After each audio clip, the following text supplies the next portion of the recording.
Hey everyone, it's Julie.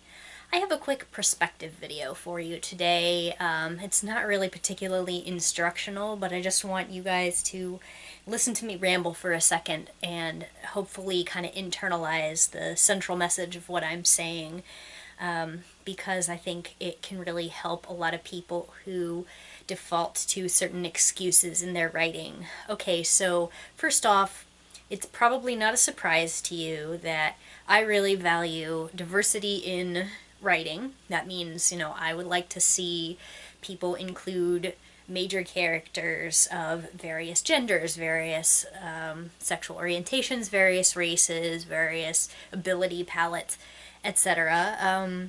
But obviously, you don't want to just stick those on as an afterthought so that you can make it diverse without having it be authentic. So, if you are writing from a perspective that is not your own experience and it's not something you're terribly familiar with, I've given advice in other videos about how you should approach researching to do something from a background that doesn't describe who you are.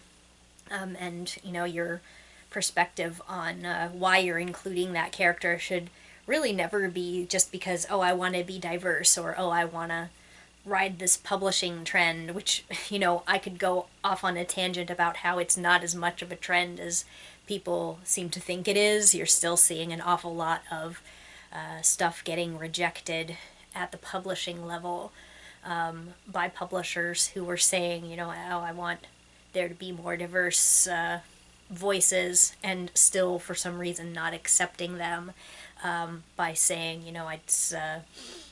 we already have one title from this perspective, or so and so already has a popular book that has this kind of main character. It's still very limited. But if I talk about that too much, I'll go off on a tangent, and I don't want to do that because I want to keep this video pretty short.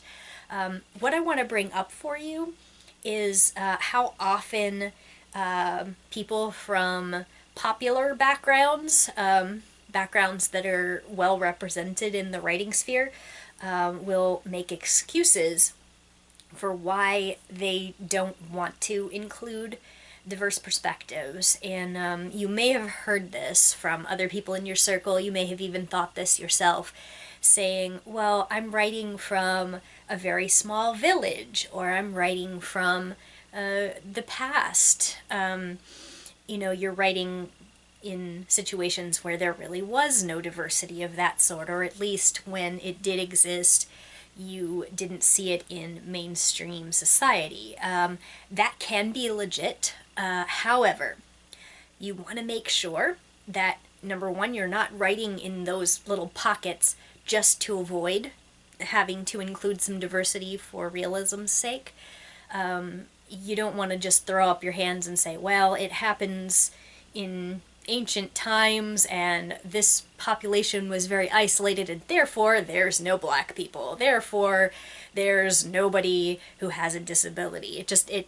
It's like, if you default to those things just to avoid having to include them, that's your excuse, you're thinking of why you shouldn't have to rather than, hey, why am I not doing this, then you might want to kind of check yourself on that. But especially pay attention to if your characters are unusual in some way, especially if it's in fantasy. You're changing sometimes the laws of reality. You're changing, maybe if you're writing alternate history, you're changing some very major things about the past. Maybe you're writing a story about a woman in a setting where women usually didn't do what this woman does, but she's special because she does do that, and that's why the story's about her. But for some reason, you don't make those other changes, make those other allowances, bend reality in other ways to cover perspectives that you may not be as familiar or as comfortable with. So what I want everyone to do, if they've ever come up with an excuse like that, is really evaluate, why am I not doing this? Is it because it's easier? Is it because I feel attacked by people who are telling me, why doesn't your stuff have enough diversity of this particular element? And your first inclination is, I have to defend what I wrote rather than interrogate yourself. really think about where it came from. Was it just something you never thought about until somebody brought it up? That's fine. Everybody who has a limited perspective is, going to have to learn sometimes. Someone's going to bring it to your attention, and regardless of whether that person was nice about it, it's still a really important aspect of writing something that's relatable to more than the mainstream. And I also want to point out that people from underrepresented backgrounds are pretty used to having to relate to the mainstream. Let's use me for example. I'm both a woman and an asexual person, so this is changing a little bit, but in science fiction and fantasy, it's kind of been a male dominated genre until maybe very recently in some stripes of it.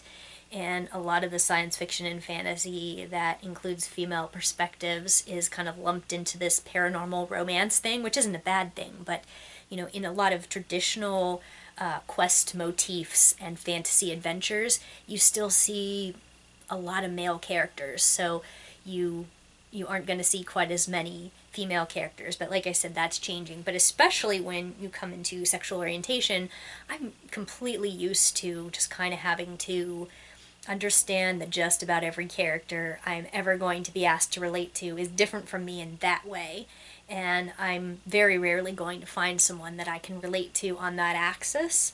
And of course, it's a pleasant surprise if maybe the character just doesn't have sexual relationships, or it's just completely left out and it's a little more relatable to me. I'm not necessarily looking for that, but it's always kind of nice if there aren't these moments of alienation where the character has motivations and feelings that make it seem a little difficult for me, like to connect to that character. I feel less like I understand them, but I acknowledge that just about everyone else understands where that is coming from, has probably felt that way themselves. So I learned very young in my life that that's going to be part of the perspective of nearly every character, unless they are in a very specialized situation or it's for pretty young children. Even as you get into preteen and early teen, you're going to see romance, and you're going to see people longing for each other in a way that never made any sense to me. But I'm used to just kind of having to understand that and see that as part of the world. And, there's nothing wrong with that, but, since I never see my perspective, it can get a little bit tiresome, I guess. And what I'm going to say is people from racial backgrounds that are less represented, people from sexual orientation backgrounds, people from, who have disabilities, people who have chronic illnesses, people who may be speaking different languages. You don't see a lot of these, less represented, underrepresented, marginalized groups of people. You don't see them often represented in mainstream fiction. And, are you just defaulting to writing the characters that are like you because you don't know how to write anything else? Or do you believe that it's not going to sell? Or do you believe that if you write it to a specialized perspective, people are going to say, I can't relate to this and therefore I won't buy it or I won't read it? All of those things are they're never going to change if somebody doesn't start rocking the boat.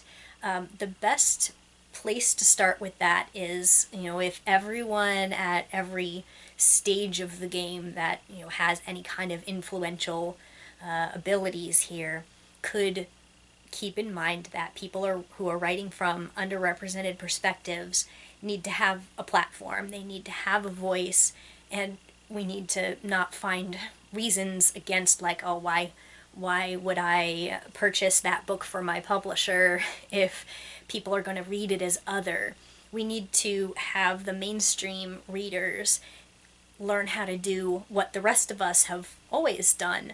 They need to learn to relate to people who aren't like them, and there is really no excuse for that, why they shouldn't be asked to do that. But the people who are from underrepresented backgrounds, they've been doing it their whole lives, being asked to relate to perspectives that aren't natural to them. And I think that it encourage empathy and understanding. That's part of why you see a lot of people from backgrounds that are less represented. You see them able to relate to and understand perspectives that are not theirs better than the reverse. Like women will go to men's movies more often than men will go to women's movies. You know what I mean? That male oriented movies are more frequently depicted as something for everyone. That, if a woman tried to go to it, she would still be able to enjoy it and understand it. Whereas if it's a women's focused movie, you're going to see a lot of, oh, that's a chick flick. I won't be caught dead there. I won't go watch that movie. I won't enjoy or understand what's going on. So you see a lot of unwillingness on the part of men in general to see female perspectives or female focused stories as relevant to them or interesting. But women are frequently asked to read and enjoy stories about men all the time. If you look at especially the high school curriculum of what's in the literature, how often is a female author chosen? It's going to be outnumbered by a pretty big number if you look at most English curriculums, at least today. You're mostly going to see it overwhelmingly male authors, which communicates to both the men and the women and any other gender that it's male perspectives that are default, it's male perspectives that are relevant to our society. These are the people who have messages we need to hear, and these are the people that we're used to listening to. Whereas a female perspective is frequently going to be kind of put into a corner saying, like, this is the special women's corner, and everything else is everyone, but it's really talking to men. So you have to kind of segregate a female perspective that men are used to saying, that's not for me, I'll ignore that, it's not only irrelevant to me, but probably kind of stupid. That's what they might be thinking. You see a lot of that in the way female interests are portrayed in male spaces. And all of this is generalization, of course. I'm obviously not saying there aren't stories that are written by and about women that can be enjoyed by most men. And, my best friends, out of the 3 closest friends that I have, 2 of them are men, and both of them like stories about women. Of course, that's part of the reason that they're my friends, is that they think women have important things to say, and they have social perspectives that seem progressive to me. So, anyway, back to the main focus of this video. If you're writing a story that's about like a character that is different from your background, make sure that you do your homework so that you're not spreading messed up messages about that population. But ultimately, the best way to learn about what a particular population goes through is to read what they've written in their own voices, and to make room for those people to tell their own stories, as much as mainstream authors who are kind of used to most stories being about them and for them might be trying to incorporate more perspectives from diverse backgrounds.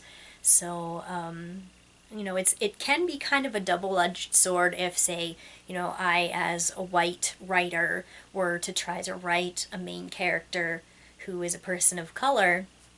For the most part, I've heard authors of color saying we would like more white writers to write about people of color as well, but the one thing that you probably want to stay away from if you're writing a story from a perspective that's not yours is avoid making the story an issue book about that. Like, you would not want to see a white author write a story from a black character's perspective and have the whole thing be about what it's like to experience racism, because, you know, that's an important issue. It's okay for white writers to care about that and to want to read about it, but it's not really our business to try to tell other people what it's like. And there are people who have been telling that story for a lot longer, and you know, you just need to get off the stage and listen to them. So, speaking of getting off the stage, I'm going to do that now. So, I hope this has given you some food for thought, and I'll see you next time.